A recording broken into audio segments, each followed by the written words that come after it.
My wife's gym trainer tried to bully me, but he had no idea I was a retired Navy SEAL captain.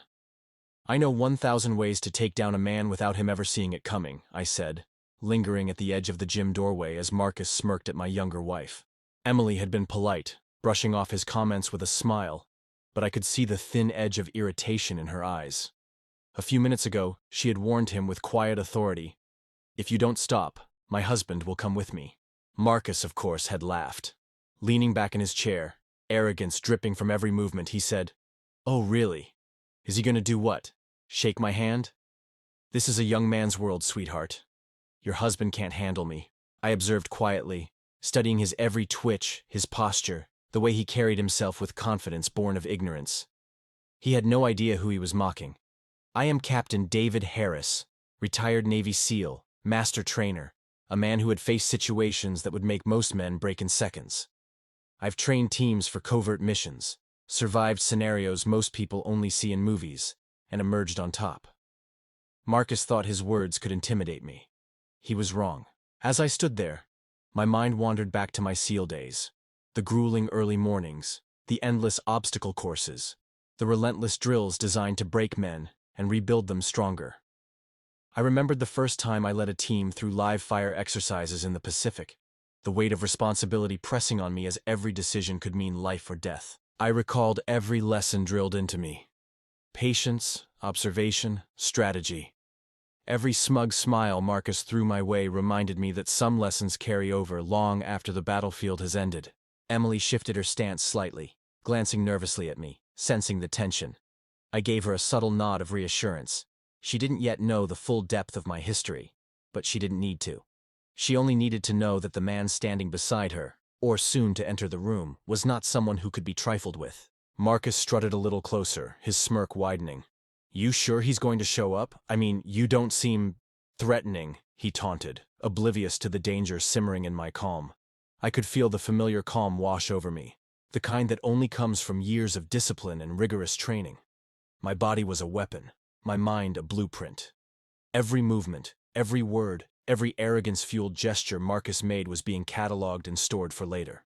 I remembered a time during my SEAL tenure when a similarly cocky opponent underestimated me. We were on a training mission, surrounded by water and cliffs, and he mocked my age and endurance. He didn't make it through the course, and I led my team to success, silently observing, waiting, letting the arrogant make mistakes. That memory gave me a quiet smile.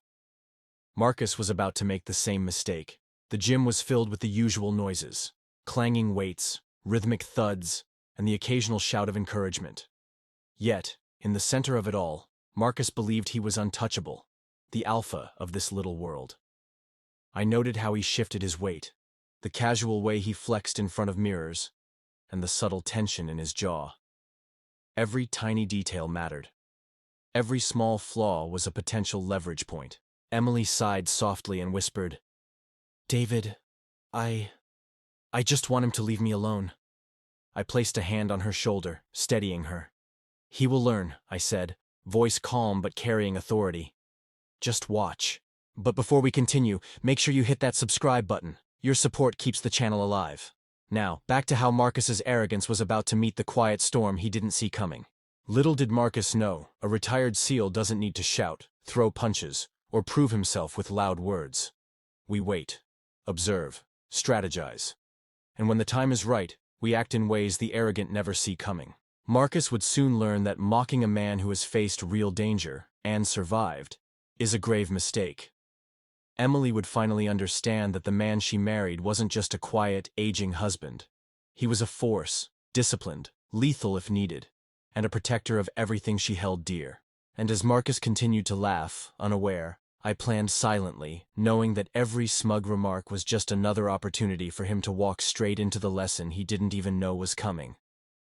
By the time he realized the truth, it would already be too late. Marcus thought he was untouchable.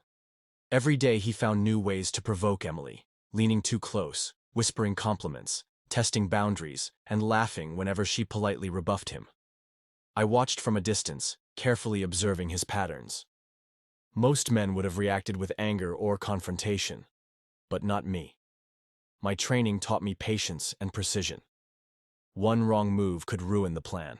I followed him through his day, unnoticed. In the gym, he strutted around, puffing his chest, showing off in front of members and staff alike. He didn't know that I had already memorized his routines, the way he moved, how he positioned himself in conversations, even how he bragged about his influence at the gym. Every detail was a piece of the puzzle. I spent evenings running simulations in my mind, planning each move like a covert operation. Marcus was arrogant, reckless, and predictable. His ego was his weakness, and I intended to exploit it fully. I wasn't planning violence, just humiliation that would leave him shaken, and lessons that would last. Emily had grown frustrated. "David, he's crossing every line. I can't ignore it anymore," she said one night. Her eyes held worry, but also trust. She didn't know the full extent of my history, yet she knew I could handle things. I placed my hand on hers and reassured her. "Let him underestimate me. That's his biggest mistake." The next day, Marcus tried to provoke her again, speaking loud enough for everyone to hear. "Emily, you should have someone who can protect you. Your husband looks like he couldn't even lift a dumbbell without straining." Laughter echoed from nearby gym-goers. I stepped closer, deliberately calm. My presence alone shifted the room's atmosphere. He noticed me finally and smirked. "Ah, so this is him? The old man she warned me about? You really think you can do anything here?" I didn't respond immediately. Instead, I observed him as I had for days, noting every detail. His hands were fidgeting slightly, his confidence not as solid as he believed. His gaze flickered toward Emily nervously when he realized I wasn't just an observer. Back at home that night, I reviewed my mental notes, mapping out the approach like a tactical operation. I remembered every drill from SEAL training: strategic patience, misdirection, psychological leverage. I knew that the best victories weren't won through brute force, but through careful, calculated moves that left the opponent powerless and humiliated. The following days became a chess game. Marcus made small missteps, overestimating his popularity, misjudging how Emily would respond, and most importantly, underestimating me. Each time he tried to provoke her, I subtly undermined him. A carefully placed comment to the gym staff here, a well-timed observation there. Marcus began to lose credibility without ever realizing why. One evening, I approached the gym quietly, unnoticed. Marcus was mid-conversation with a member, boasting about his expertise. I walked behind him silently, observing how he leaned back, oblivious to my presence. Every movement was predictable. I waited, letting the tension build. He believed he was untouchable. Then came the perfect opportunity. A gym client asked for a demonstration of Marcus's technique, expecting charm and confidence. I remained just out of sight, watching as Marcus struggled to show proper form, overcompensating for his ego. Sweat gleamed on his forehead, hands shaking slightly. His arrogance was crumbling before the audience. Emily, standing nearby, exchanged a glance with me. She finally understood. She saw the man she married, a man who had endured more challenges than Marcus could imagine, methodically taking control without a single word of violence. My calm presence, coupled with subtle influence, was enough to shift the perception of everyone in the room. Marcus tried to regain composure, laughing nervously, but the damage was done. Members began whispering, sharing doubts about his credibility.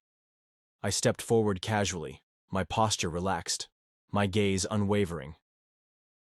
"Maybe it's time to focus on the basics," I said calmly, a simple line that carried authority without a hint of threat.